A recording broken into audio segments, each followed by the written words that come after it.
तो हमारे पास भी एक नोट है, तो आप हमें बता सकते हो असली है या नकली? सर देखो, ये अगर नकली निकलेगा ना तो मैं तो यहाँ से जाऊंगा सबसे पहले पुलिस स्टेशन और मैं कहूंगा ये आदमी है जो ये नकली नोट इंटरव्यू के बहाने नकली नोट मेरे हाथ में पकड़ा गया। रियल लाइफ में कभी नकली नोट यूज किया? हाँ सर, मेरे घर में प्रिंटर है, हम लोग सारा दिन यही करते हैं। मैंने सारे घर वालों को काम पे लगा रखा है। मेरी मम्मी स्केच करती है, मेरी बीवी प्रिंट करती है। सर कैसी बातें कर रहे हैं। तो छोटे रोल्स भी जब मैं करता था, मैंने उसको कभी छोटे रोल्स की तरह नहीं लिया और वो छोटी छोटी चीजें हैं जो आज बड़ा रोल बन के आएंगे। ऋतिक रोशन का डायलॉग था ना, कोई मिल गया में, कभी किसी को छोटा मत समझ। Hey guys, this is Bhuvan Arora and you can listen to me on City Talks. City Talks. What's up guys, this is me Humraaz Borai और आप देख रहे हो शो को जिसका नाम है सिटी टॉक्स। और आज हमारे साथ वो शख्स मौजूद है जिन्होंने 12,000 करोड़ के नकली नोट छापे थे। जी हाँ, ये वो शख्स है जो कि आखिरी ट्रेन पकड़कर न जाने कहां चले गए थे। ये है Bhuvan Arora, also known as Firoz. Welcome Firoz. Thank you Hamraj, thank you so sweet. बड़ा ही अट्रैक्टिव सेंटर था आपका। 12,000 करोड़ रुपए छापे थे इन्होंने। जी, मेरे को पहले किसी ने नहीं दिया, ये पहली बार मुझे बोला। ये वो आदमी है जिन्होंने 12,000 करोड़ रुपए। पहले तो मैंने अपने आप को बैठे देखा वापस उसके ऊपर, बड़ा मजा आया। एक बार दोबारा बोलेंगे। ये वो शख्स है जिन्होंने 12,000 करोड़ के नोट करोड़ के ऊपर ऐसे बैठे थे। Okay, so tell us something about yourself. Like, how did you start your career? मैं हमरा बचपन से एक्टर बनना चाहता था। मेरे को बड़ा शौक था एक्टिंग का। मैं जब भी फिल्में देखता था, मैं बहुत फैसिनेटेड रहता था उनसे। और उस टाइम पे वो टीवी का ज़माना होता था, मेरे घर में केबल भी नहीं होता था, जैसे ज़्यादातर मिडिल क्लास बच्चों के घर में नहीं लगवाते हैं माँ बाप, क्योंकि वो पढ़ाई नहीं करते। बट उनका प्लान कुछ ज़्यादा कामयाब हुआ नहीं, मैंने फिर भी पढ़ाई नहीं करी। तो मेरे को जो भी फिल्म मिलती थी मैं देखता था और मेरे को बड़ा फैसिनेटिंग लगता था यार, ये जो टीवी पे चल रहा होता था। और मुझे हमेशा से लगता था यार मैं यहाँ क्यों, मुझे तो इस डब्बे के अंदर होना चाहिए। तो मैं देखता चाहता था फिल्म और इतना इन्फ्लुएंस होता था मैं उनसे कि मुझे बहुत ज़्यादा फैसिनेट। तो मुझे शुरू में याद है, स्कूल के दौर में जो छोटे बच्चे फैंसी ड्रेस कॉम्पिटिशन होते थे, वो मेरे लिए बेस्ट डे होता था स्कूल का। जब आप फैंसी ड्रेस पहन के जाते थे, मुझे याद है कभी शिव जी बनते थे, कभी कृष्ण जी बनते थे, कभी आप पीटर पैन बन के चले गए, कभी कुछ बन के मिक्की माउस बन के चले गए। तो हमारे स्कूल में होता था और मुझे बड़ा मजा आता था। तो मुझे लगता है इनहेरेंटली मेरे अंदर कीड़ा था ही। और जैसे मैं स्टेज पे जाता था, और मेरे को याद है स्कूल में ना एक वो थॉट ऑफ द डे बोलते हैं, आता नहीं आपके स्कूल में बोलते हैं, हमारे स्कूल में रोज होता था थॉट ऑफ द डे। तो मेरी थोड़ी सी ठीक ठाक थी भाषा और मैं अच्छा से बात करता था, तो मेरी टीचर हमेशा रोज मुझसे बुलवाती थी। वो जो 1 मिनट में लाइन बोलता था सुबह रोज असेंबली ग्राउंड में खड़े होकर, मुझे बड़ा मजा आता था। ऐसा लगता था पूरी दुनिया बस मुझे देख रही है। तो मुझे आई थिंक वो अटेंशन में एंजॉय करने लगा। तो आई थॉट दैट यार पढ़ाई में तो वैसे भी कुछ नहीं होने वाला, तो और क्या जरिया है ठीक ठाक कंफर्टेबल जिंदगी बिताने का। तो देन आई चोज एक्टिंग। और बस then I started to work in school players. उसके बाद कॉलेज में गया, वहाँ नुक्कड़ नाटक करने लगा, अपनी ड्राम सॉक का हेड बना, ड्रामेटिक सोसाइटी जिसको दिल्ली में कूल तरीके से कहते हैं ड्राम सॉक। तो ड्राम सॉक का हेड बना और फिर करने लगा। And then a friend of mine was applying to FTI। Okay. उसने बोला कि तब मैं मॉडलिंग कर रहा था दिल्ली में, तो उन्होंने बोला कि मैं FTI जा रहा हूँ, तू चलेगा? मैंने बोला वो क्या होता है? उसने बोला तुझे FTI नहीं पता? मैंने कहा नहीं यार, जज क्यों कर रहा है? तो कहता है यार ये एशिया का सबसे बड़ा फिल्म स्कूल है, इंडिया का तो है ही, मतलब इनफैक्ट अगर आप देखें तो एशिया का सबसे बड़ा फिल्म स्कूल है। मैंने बोला अच्छा। तो कहता हाँ, तो फॉर्म भर रहा हूँ मैं, तू भी भर दे। तो मैंने बोला अच्छा ठीक है। तो मैंने भर दिया फॉर्म और हम गए एडमिशन देने, और लकीली मेरा एडमिशन हो भी गया। और काफ़ी टफ कंपटीशन होता है FTI में घुसने के लिए। आपको तकरीबन हमारे टाइम पे 20 सीटें होती थी और काफ़ी एप्लीकेशन होती हैं, तो selection ratio is very very less, 0.001% कुछ भी रहता है सिलेक्शन रेशो। तो आई थिंक मेरे को लगता है जो इतने सालों से जो मैंने थिएटर किया था या स्कूल में प्लेस किए थे, वो मेरे को काम आया वहाँ पे। And I got a seat in FTI and that's where I started my acting journey. तब जाके समझ में आया कि निटी-ग्रिटीज क्या है, what are the details, what are the nuances, so much hard work that goes behind a good character. उससे पहले तो बस फैसिनेशन, अटेंशन, फिर वो सब चीज़ों ने थोड़ी बैक सीट ले ली। मुझे समझ में आया क्राफ्ट बहुत ज़्यादा मज़ेदार चीज़ है। ये सारी जो एडुलेशन, लव है, ये सब बाय प्रोडक्ट है, बट जो कोर है एग्जिस्टेंस का वो क्राफ्ट है, और वो मैं एंजॉय करने लगा। ओके।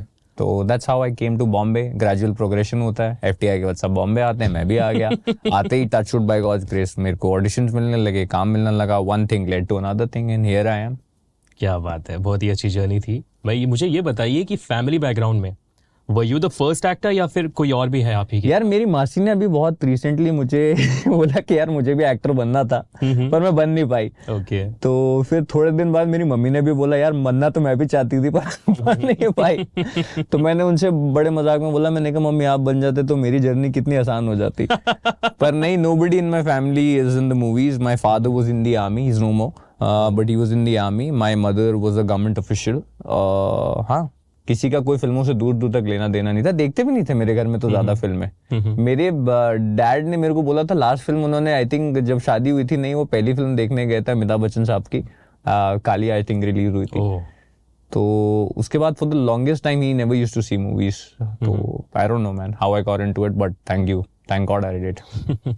तो जब आपने घर पे बताया कि मैं इस फील्ड में जाना चाहता हूँ एक्टिंग के, so what was their reaction? यार they were okay only. My parents are pretty progressive, वो काफी लिबरल हैं इस सेंस में, उन्होंने हमेशा सपोर्ट ही किया मुझे। और मैं शुरू में जब जा रहा था उनको डर ये नहीं था कि एक्टिंग में जा रहा है। मैं कभी दिल्ली से बाहर नहीं गया था पढ़ने के लिए। मैं हमेशा बहुत ही एक प्रोटेक्टेड एनवायरनमेंट में बड़ा हुआ था, तो मैं पहला बच्चा था अपने घर से जो बाहर जा रहा था पढ़ने के लिए। मेरी सिस्टर है मुझसे बड़ी, वो भी दिल्ली में पढ़ी है, सब लोग वहीं पढ़े हैं। तो मेरी मॉम ने बोला कि यार दिल्ली में कोई स्कूल नहीं है, तो मैंने बोला हाँ NSD है मम्मी, बट मुझे फिल्म ट्रेनिंग चाहिए, वहाँ पे थिएटर ट्रेनिंग होती है। तो मैंने अप्लाई कर दिया एंड आई थिंक उनको मेन एप्रीहेंशन था कि बच्चा बाहर, जो ऑब्वियसली हर माँ बाप का रहता है कि बच्चा बाहर ठीक रहेगा कि नहीं रहेगा, you know would he be able to take care of himself. तो वही एप्रीहेंशन थे, बट मेरे को नहीं लगता करियर वाइज उन्होंने मुझे कभी बोला कि तुम्हें ये करना है ये नहीं करना है।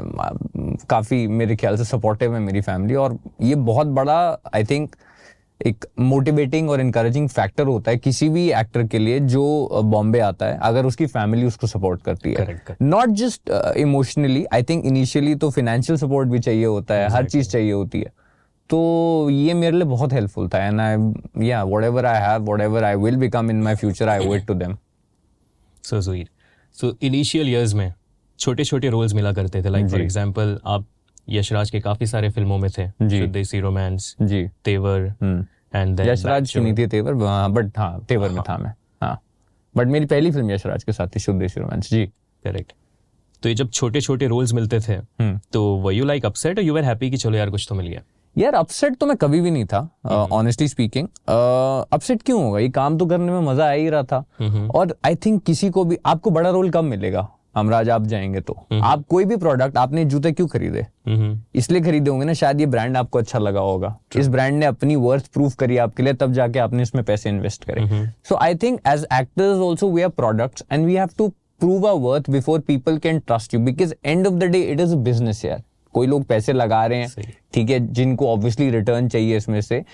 ये बहुत ब्यूटीफुल बात है कि साथ में एक आर्ट भी इन्वॉल्व है इसके, and it's very beautiful amalgamation of art and business. But ultimately आपको कोई भी प्रोडक्ट लेने से पहले उस प्रोडक्ट को अपनी वर्थ प्रूव करनी होती है। Correct. तो छोटे रोल्स भी जब मैं करता था, मैंने उसको कभी छोटे रोल्स की तरह नहीं लिया, और वो छोटी छोटी चीजें हैं जो आज बड़ा रोल बन के आएंगे। अगर वो छोटा कभी किया ही नहीं होता तो बड़ा कभी मिलता ही नहीं। ऋतिक रोशन का डायलॉग था ना कोई मिल क्या में, कभी किसी को छोटा मत समझना क्योंकि हर एक छोटा एक दिन बड़ा जरूर होता है। तो मैं ये कह रहा था वो रोल्स भले ही छोटे क्यों ना हो, बट लेकिन वो अपना इम्पैक्ट छोड़ जाते थे। एब्सोल्युटली। और शायद उसी की वजह से आपको फर्जी में रोल मिला होगा। यार इनफैक्ट फर्जी का जब मैंने ऑडिशन दिया था, एंड और इतनी बड़ी जब सीरीज होती है, इतनी बड़ी स्केल की चीजें होती हैं, अक्सर बॉलीवुड में मल्टीपल राउंड्स ऑफ ऑडिशन होते हैं इसके। फर्जी के लिए आयरॉनिकली सिर्फ एक राउंड ऑफ ऑडिशन था, वो भी सेल्फ टेस्ट जो मैंने घर से भेजा था। और जो फर्जी के लिए राज एंड DK सर के लिए मैं एक फैक्टर जो ट्रस्ट लेकर आया था was an ad that I did. तो वो 30 सेकंड की एड ने मेरे को ये 8 एपिसोड का इतना बड़ा शो दिलाया। तो कोई भी काम छोटा नहीं होता आई फील। हाँ, उस काम में पोटेंशियल है कि नहीं है ये जरूर होता है। मैं ये नहीं बोलता कि कोई रोल छोटा बड़ा नहीं होता, होते हैं roles. I would always tick. I think somewhere deep down ये लोगों को और एक्टर्स को मोटिवेट करने के लिए भी कहा जाता है कि रोल छोटा नहीं होता, एक्टर बड़ा होना चाहिए और वो सब।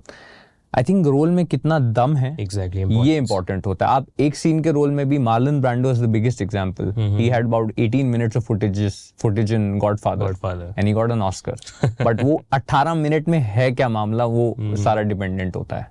And same goes with Danny Denzongpa absolutely movie में। Absolutely, so there are multiple examples of that कि आपके अगर छोटे रोल में भी पोटेंशियल है for you to prove your worth, आपका क्राफ्ट यूज करने की, तो आई थिंक रोल छोटा नहीं है, वो आपको दिस छोटा विल लीड टू समथिंग बड़ा। तो वो क्या क्लिप भेजी थी आपने राज और डीके को? मेरा ऑडिशन सीन था जो मुझे मिला था मुकेश छाबड़ा जी के ऑफिस से, वो मैंने भेजा और शाम को मुझे मुकेश भाई का फोन आया। ही सेड कि यार तेरी एक ऐड थी जिसमें तू पहले धीरे बोलता फिर तेज बोलता, वो भेजेगा मुझको। मैंने बोला क्या हुआ? बोला भेज मैं बताता हूँ तेरे को। मैंने भेज दी। फ्लिपकार्ट की एक ऐड थी, मैंने की थी, तो उन्होंने भेजा एंड उन्होंने फिर मुझे बाद में कॉल किया कि यार मैं बैठा हुआ था राज एंड डीके के ऑफिस में and you know I showed them your ad and they really loved it.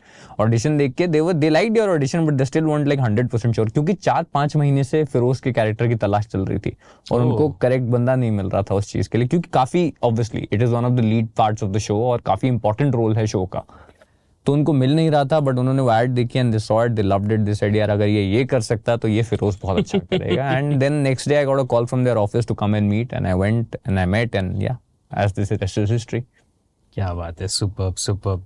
So when you got to know कि that you have been finalised for this role, the character of Firoz, so what was your reaction? Obviously happy यार। देखो Raj and DK they are superb, like they've given India some of the best content, like cult content आया उनके। Go Go Gone is still a cult film which Raj and DK made. Stree was a huge hit and it was such a fabulous film which they wrote. और मेरे को लगता है कि in terms of content उन्होंने हमेशा अपनी audience को surprise किया, कुछ नया दिया। And then obviously Family Man was like the biggest show India had seen. सो जब ऐसे डायरेक्टर्स के साथ काम करने का मौका मिलता है तो मुझे नहीं लगता कोई भी एक्टर है जो बोलेगा कि यार मैं दूसरी बार सोचना चाहता हूँ या मतलब शायद मैं स्केप्टिकल हूँ। Cherry on the cake was कि यार ये रोल बहुत बढ़िया था for me to you know sort of use my craft. ये मेरे लिए बहुत बड़ा फैक्टर था जो मेरे को ज़्यादा खुश किया। बट अगर शायद फिरोज का कैरेक्टर उतना बड़ा नहीं भी होता और रॉजर डीके मुझे कहते कि Bhuvan we want you to do it, I would have happily done it because I really wanted to work with them. नहीं, आपका कैरेक्टर तो एकदम ही ऑसम था। इनफैक्ट मेरे डैड भी कल कह रहे थे अच्छा वो मुन्ना आने वाला है कल। तो when you got to know कि इस कैरेक्टर को नकली नोट छापना है, तो मैं ये जानना चाहता हूँ कि रियल लाइफ में कभी नकली नोट यूज किया? हाँ सर, मेरे घर में प्रिंटर है, हम लोग सारा दिन यही करते हैं। मैंने सारे घर वालों को काम पे लगा रखा है। मेरी मम्मी स्केच करती है, मेरी बीवी प्रिंट करती है। सर कैसी बातें कर रहे हैं? नहीं, मैं पूछ रहा हूँ रियल लाइफ में कभी यूज किया है नकली नोट चलाने की कोशिश? मिले तो हैं मुझे नकली नोट फॉर श्योर, और ये कॉमन सी चीज है मेरे ख्याल से। आपको पता है ना काउंटर फीटिंग दुनिया का सेकंड प्रोफेशन है, तो ये बहुत एज ओल्ड प्रोफेशन है और हर जगह पे काउंटर फीटिंग। हम जगह पे मतलब आई एम श्योर मैंने नए शुरुआती दिनों में बहुत सारी अच्छे ब्रांड्स की फर्स्ट कॉपीज भी पहनी है, ठीक है। तो काउंटर फीटिंग तो बहुत पुराना प्रोफेशन है और इंडिया में बहुत मिलते हैं। इनफैक्ट अभी लोग इंस्टाग्राम पे टैग भी करते हैं मेरे को जिनको असली में नकली नोट मिले होते हैं, फर्जी नोट, और वो बीच में से खुलते हैं सैंडविच नोट। और ये सारा प्रोसेस जो था ना हमारा बहुत रिसर्च्ड प्रोसेस था। तो जो हमने जो भी पूरी सीरीज में दिखाया ना, this is actually how you can counterfeit, but it is a very elaborative process, very difficult to achieve. Obviously I'm not going to recommend or suggest, it is a criminal offense, so please घर पे जाके ये सब काम मत कीजिए। But हाँ obviously मिले तो हैं यार मुझे फेक नोट्स। ओके, तो हमारे पास भी एक नोट है, तो आप हमें बता सकते हो असली है या नकली?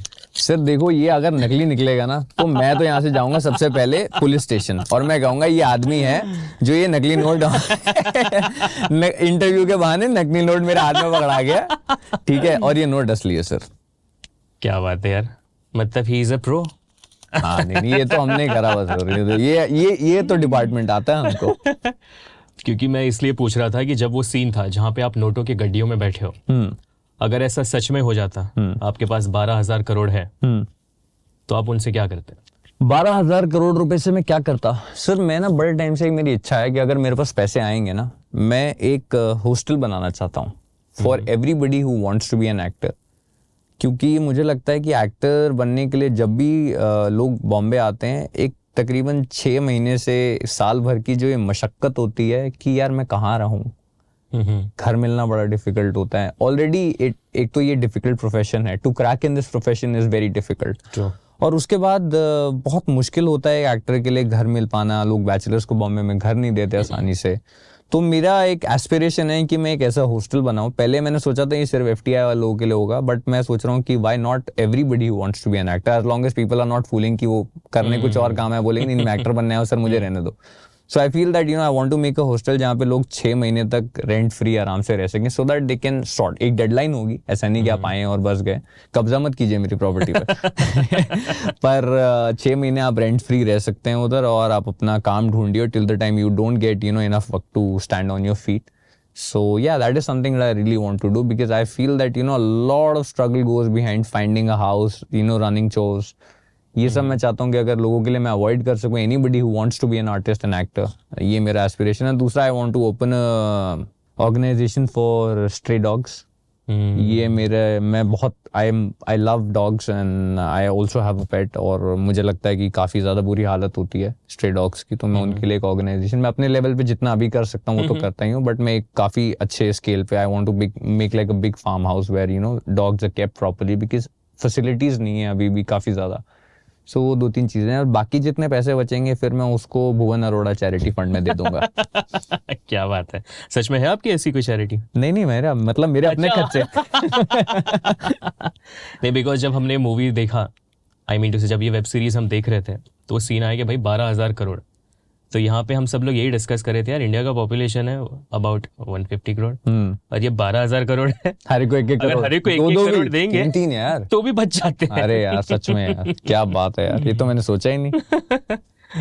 तो मैं ये भी जानना चाह रहा था कि मतलब हम काफी हद तक इंडिया की गरीबी हटा सकते हैं Exactly. पर इंडिया में 12,000 करोड़ रुपए तो होंगे ही. ऑफ कोर्स होंगे. यहाँ चलो इस कॉन्वर्सेशन को यहीं खत्म कर देते, इसको यहीं म्यूट कर देते.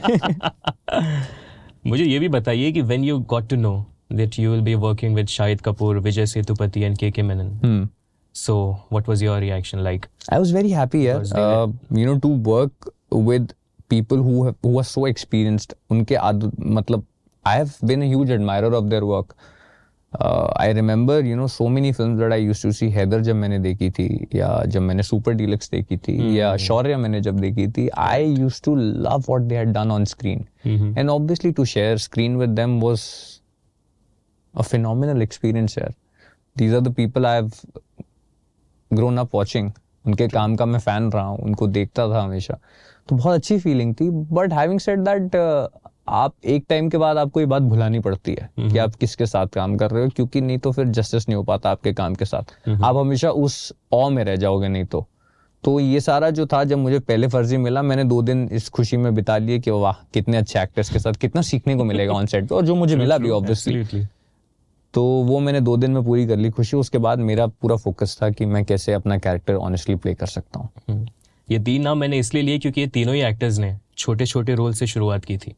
शाहिद भाई ने कहाँ छोटे रोल से शुरू किया, उनका एक म्यूजिक एल्बम आया करता वो था. लीड थे उसमें, फिर वो बाद में ग्रुप में डांसर भी थे. हाँ, उन्होंने डांसिंग में थोड़ा सा करा था. He used to be a background dancer in Shamak Rawal's dance troupe, I remember. And Vijay Sethupathi Vijay used to sir, do- तो हाँ, we had this, I had this big conversation with Vijay sir.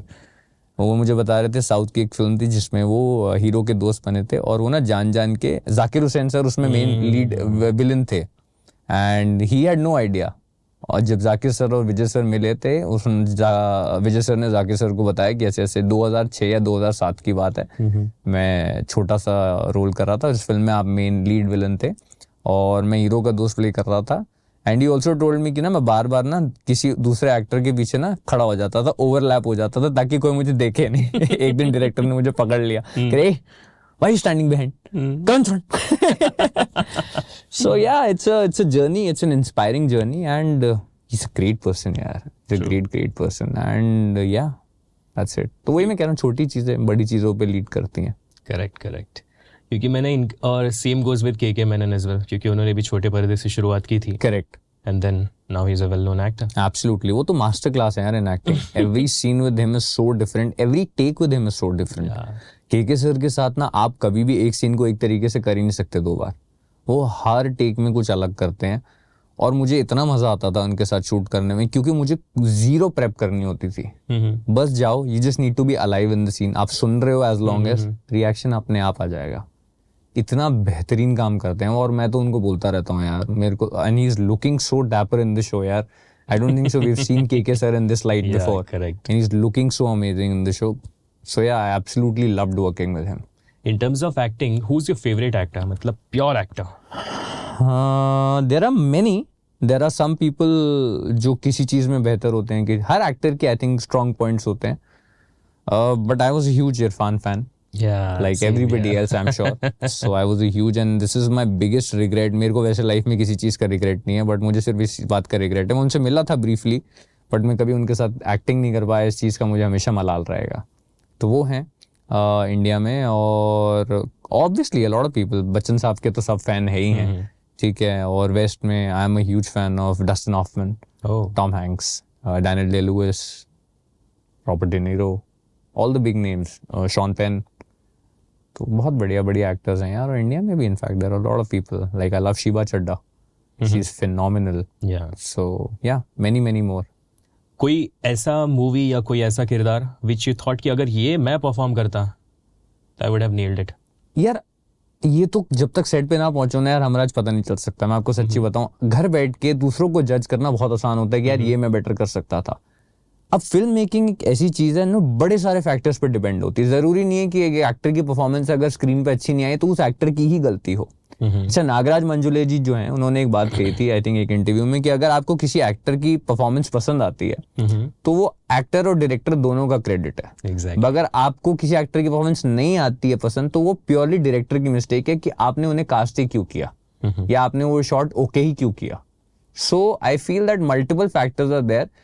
मैं ये नहीं बोलूंगा कि मैं nail कर देता, but there are different parts that I feel अगर मैं करता तो मैं उनको बहुत अलग तरीके से करता. मोस्ट रिसेंटली आई फील कला में जो बाबिल ने किया, आई would have played it very differently. He also did a fabulous job, but मुझे लगता है कि मैं करता तो उसको काफी अलग तरीके से करता. और there are many other films यार, राजी जो विकी ने रोल किया था, I would have done it a little differently. many other films. You obviously feel that. I'm sure आप भी देखोगे फर्जी तो आपको लगता है कि यार मैं फिरोज प्ले करता तो मैं कैसे करता. तो ये आई थिंक कॉमन इंस्टिंक्ट होता है हम लोगों का, तो यही है. बट ये मेरे अभी दिमाग में पहली तो ये 2 ही फिल्में आ रही हैं. कला क्योंकि मैंने अभी बहुत रिसेंटली देखी है और काफी अच्छी फिल्म लगी थी मुझे, पर मैं वो करता रोल तो अलग करता. और जिस तरीके से इस सिनेमा को देखने का तरीका बदल रहा है, नजरिया बदल रहा है, you think it is good for the future? Like absolutely यार, there couldn't have been a better time for anybody to be an actor. Yes. It's beautiful, the kind of exposure OTT is bringing, the kind of content that's prevailing today. और I think finally we've reached a point in cinema जहाँ पे content is the king. आपके पास अच्छा content है तो public आपको sir पे बिठाएगी, आपके पास नहीं है तो it doesn't matter who's in it, people will not care. So today I think, and it was long due. तो आज वो दिन आ चुका है मुझे लगता है जहाँ पे content king है, और beautiful time, and yeah. Because I remember in one of the interview, Irfan Khan ने कहा था कि मैं खुश हूँ कि मुझे 90s के दौर पे मूवीज में नहीं लिया गया, क्योंकि वो टाइम पे एक ही तरह की मूवीज बन रही थी. Right. And the moment he did मकबूल, बोलता है कि दैट वाज द स्टार्ट. तो मुझे लगता है इरफान साहब 90s में भी आते तो कुछ ना कुछ करके ही जाते. मतलब वो ही वाज, क्या मैं बोलूं यार, वो बियॉन्ड कंपैरिजन है मेरे लिए. He is endless. तो मेरे को लगता है कि वो 90s में भी आते तो वो 90s को बेटर करके जाते.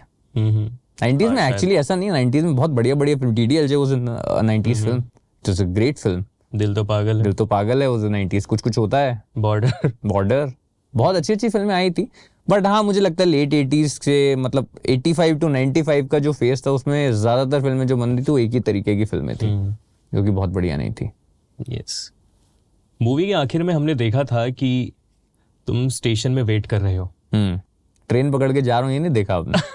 ट्रेन पकड़ के जा रहे हो तो ट्रेन जाती कहाँ है? शाहिद कपूर मिलते हैं आखिर में? सर ये चेन अगली सीजन में खिंचेगी, आपको मैं बता रहा हूँ. ये आप सवाल में से कितना भी पूछे इसका जवाब मैं नहीं दूंगा, क्योंकि सही कहूँ तो मेरे पास भी जवाब है ही नहीं इसका. वो जवाब लिखा जा रहा है अभी. इट्स लाइक कटप्पा ने बाहुबली को क्यों मारा. फिर उस ट्रेन पकड़ के कहाँ गया. Alright, it was nice talking to you, bro. Thank you, Amraj. Your message for the aspiring actors जो कि इस फील्ड में आना चाहते हैं? I feel that आप अपने लेवल पे अपनी मेहनत करते रहें. आप को अगर जब तक, मुझे पता है बॉम्बे में काम ढूंढना भी एक काम है, और जब तक आपको काम नहीं मिलता है आप अपने आप पे काम करते रहें, वो बहुत ज़्यादा ज़रूरी है. Because I think there will be a day when the opportunity will knock at your door, but make sure you are ready to open it. So this was Bhuvan Arora, aka Firoz from फर्जी, नकली note छापने वाला. 12,000 करोड़ के ऊपर बैठने वाला. एक बार फिर बोल देना हमराज प्लीज. ये वो शख्स है जो 12,000 करोड़ के जिन्होंने 12,000 करोड़ नोट छापे और उस पे बैठे. बैठे. And this is me, Hamraj Borai, and you are watching City Talks. Hi, this is Bhuvan Arora, and please catch me on Radio City India's official YouTube channel. Do not forget to like, share, and subscribe, and hit the bell icon.